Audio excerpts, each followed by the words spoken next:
श्री गुरुदत्ता जय गुरुदत्ता। ओम नमो भगवते दत्तात्रेयाय।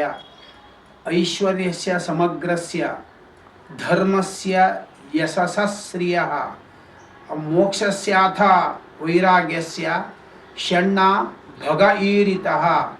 ओम नमो भगवते दत्तात्रेयाय। अनुसूया अत्रि संभूतो दत्तात्रेयो दिगंबरः स्मृत्रोगामी सुभक्तानां उद्धर्ता భవ సంకట. దత్తాత్రేయ స్వామి యొక్క అవతారము అనేకమైనది. అవధూత అవతారం, శ్రీపాద, శ్రీవల్లభ, శ్రీమన్ నరసింహ సరస్వతి, ఇటువంటి అనేక అవతారములు ఉన్నది. అందులో దత్తాత్రేయ స్వామి గృహస్థాశ్రమాన్ని స్వీకరించి అవతరించిన అవతారము అనఘా స్వామి అవతారమని పేరు.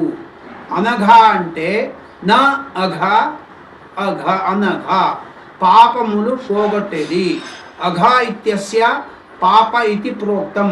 తాని త్రీణి అఘములు మూడు విధములుగా ఉంటుంది.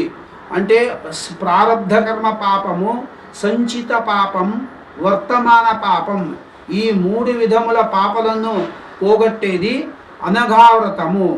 ఇక్కడ అనఘాస్వామిని, దత్తాత్రేయ స్వామిని అనఘాస్వామిగా అవతరించారు. వాళ్ళు దత్తాత్రేయుడు నానా విధమైనటువంటి అవతారం ఎత్తి ఆయా అవతారాలో తన తత్వాన్ని ఆవిష్కరించుకుంటూ సమస్త భక్తుజనులకు ధర్మ, అర్థ, కామ, మోక్ష, జ్ఞాన, భక్తి, వైరాగ్యాన్ని ప్రసాదిస్తూ వాళ్ళని ఉద్ధరిస్తున్నారు. ఇక్కడ అనఘాస్వామి అంటే అనగుని విష్ణు అంశముగా, అనఘాదేవిని లక్ష్మీ అంశగా, అనఘాస్వామి అనఘాదేవి అని ఇక్కడ మనకి అనఘా అష్టమి వ్రతంలో వ్యవహారము అన్నది. అనఘ అంటే విష్ణుని అవతారమే అనఘ. అనఘాదేవి అంటే మహాలక్ష్మి అవతారం. వీళ్ళిద్దరూ అనఘా దంపతులు ఇద్దరూ కూడా తపోమయమైన జీవితాన్ని చేస్తూ వాళ్ళు జనులకు ఐహిక సుఖము, ఆమిష్మిక భోగాన్ని ఇస్తూ వాళ్ళు ఈ లోకాన్ని సంరక్షిస్తున్నారు. ఈ అనఘా దంపతులు అష్టపుత్రులు. అణిమ, మహిమ, గరిమ, లఘిమ, ప్రాప్తి, ప్రాకామ్య, ఇషిత్వ, వశిత్వం ఇది అష్టభూతయ, అష్టసిద్ధులు. ఈ అనఘా దంపతులకు ఈ అష్టపుత్రులు జన్మించిరి. వీళ్ళు విశేషమైనటువంటి ఈ అనఘాస్వామి అనుగ్రహం చేత ఎవరైతే ఈ అనఘావ్రతాన్ని చేస్తారో వాళ్ళకి జన్మ జన్మాంతరంలో ఆచరించినటువంటి సమస్త పాపములు కూడా పోగొడుతూ అనఘాస్వామి విశేష వ్రతము వలన అనఘాష్టమి వ్రతము ఎవరు చేసుకుంటారో వాళ్ళకి అష్టపుత్రులు, దత్తాత్రేయ యొక్క పుత్రాదులు, తర్వాత అనఘాస్వామి, అనఘాదేవి, అష్టపుత్రులు అంటే 10 కలశాలు పెట్టి దత్తాత్రేయ స్వామి అనఘాష్టమి వ్రతం అని దీన్ని విశేషంగా చేస్తాడు. ఈ వ్రతాన్ని కృతయుగంలో దత్తాత్రేయుడు కార్తవీర్యార్జునుడికి ఉపదేశించి ఈ వ్రతాన్ని విశేషము అక్కడ ప్రసారింపబడినది.